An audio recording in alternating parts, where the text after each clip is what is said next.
Since the beginning of organized civilization, there has always been a stratification of the people, based on certain factors such as income, location, and racial makeup. Civilizations as far back as ancient Egypt would separate their people into sections based on their occupation, i.e., tradesmen were higher up the social totem pole than unskilled workers, but were below the rank of the powerful pharaohs. Fast forward thousands of years, and the human populace still categorizes its people in terms of their social standing. In the United States, this social stratification differs slightly from that of ancient Egypt. Being that the U.S. is a capitalist and democratic country, its stratification is not dependent on whether you were born into royalty or nobility, but rather the amount of wealth that one has. Those with the most wealth have the most power, not because they are the most wealthy, but because it is their wealth that allows them to influence those who are below them.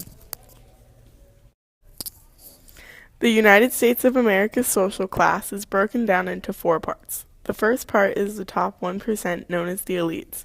Elites are a small group of powerful people that control a disproportionate amount of wealth, privilege, or political power in a society. The elites tend to inherit money by passing it down through generations. The second is new money, which is the top 15%. New money is people such as Mark Zuckerberg who created something that rose them to fame. The third is middle class. Middle class is broken down further into three parts: white collar, blue collar, and part-time. White collar is about 34% and is people such as doctors who have college educations and work in offices / not manual labor. Blue collar is 30% and tends to be the manual laborers. Part-time work is about 20% of the population and includes families that usually have two part-time jobs. Usually part-time is not fully educated or a minority. The fourth is poverty. Poverty is broken into whites and blacks, 66% white and 25% black. Looking at these parts, it's easy to wonder how this power hierarchy is consistently maintained, specifically in the United States. Well, the economic system in the United States has done its part in ensuring those with money, or more specifically, those with income-producing land and businesses, had the power. Additionally, the United States capitalistic society generates separate spheres of influence for the public. There is a business-owning class and a working class, as well as a relatively small number of highly trained professionals, such as lawyers and physicians.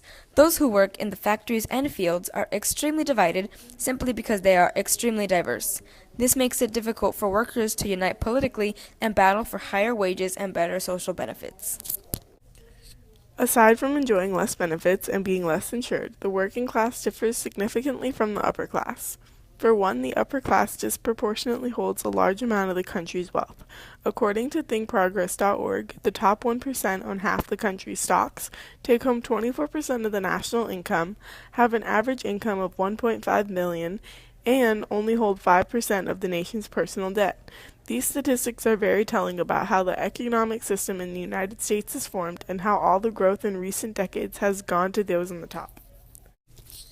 Just like the 1% is getting richer, the lower class continues to lose money and become larger.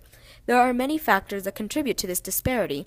For one, the increase of labor-saving technologies has reduced the demand for many good, middle-class, blue-collar jobs and is leaving many people without work. Another factor is the rise of globalization.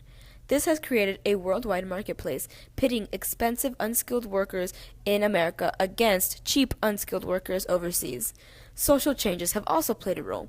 For instance, the decline of unions, which once represented a third of American workers, now only represent about 12%. One of the largest disparities within the middle/lower class is the one between racial minorities and the established majority. These financial gaps stem from many factors, but ultimately lead to a large majority of blacks, Hispanics, and other non-whites holding less money than their white counterparts. For example, the median income of minority households fell 9% from its 2010 to 2013 surveys, compared with a decrease of 1% for non-Hispanic white households. The wealth of white households was 13 times the median wealth of black households in 2013, and the wealth of white households is now more than 10 times the wealth of Hispanic households. In terms of home ownership, there is a large gap in the home values in white neighborhoods versus the neighborhoods where people of color live. This stems all the way back from the 1934 National Housing Act, which redlined black neighborhoods, marking them as credit risks. Though redlining was outlawed in the 60s, the effect persists today in the form of neighborhoods consisting mostly of people of color that have high poverty rates, low home values, and declining infrastructures. When it comes to income, a typical white family earns $50,000 and $400, while the typical black family earns $32,038, and the typical Latino family earns $36,840. There are many negatives to this growing gap between the upper and lower classes of the United States. This growing inequality equals a shrinking level of opportunity for those looking to advance in their careers. The United States' most valuable assets, the American workforce, is not being used in the most productive way possible. Also, the economic distortions that lead to the monopolization of power and preferential tax treatment for special interests undermine the efficiency of the economy. For example, this has led to scores of talented young people seeing the astronomical rewards that come along with these careers who go into finance rather than into fields that would lead towards a more productive and healthy economy. Now that the problem has been outlined, there are solutions that can be explored in order to help the lower classes assume more of the wealth in the United States. For starters, the government can begin to invest in infrastructure, education, and technology, which would create more jobs and help the lower/middle class. They can also put into action progressive tax schedules that are corrective and that will redistribute excessive economic gains. The creation of safety nets and social welfare programs are also corrective as they support those who suffer financially. Other solutions include raising the minimum wage, increasing taxes on super high incomes, removing tax loopholes, capping CEO pay, penalizing companies for shipping jobs overseas, providing strong incentives for inner city job creation, and finally, strengthening laws on non-discriminatory hiring, compensation, and promotion practices for women and minorities. There exists a startling divide between the 1% and the majority versus those who are financially and racially the minority. These people are constantly being manipulated and are being taken advantage of simply because they do not have the chance to stand up for their rights. By analyzing its history and configuration, it is easy to understand the consequences that have arisen based on the increasing disparity between the lower and higher social classes here in the United States.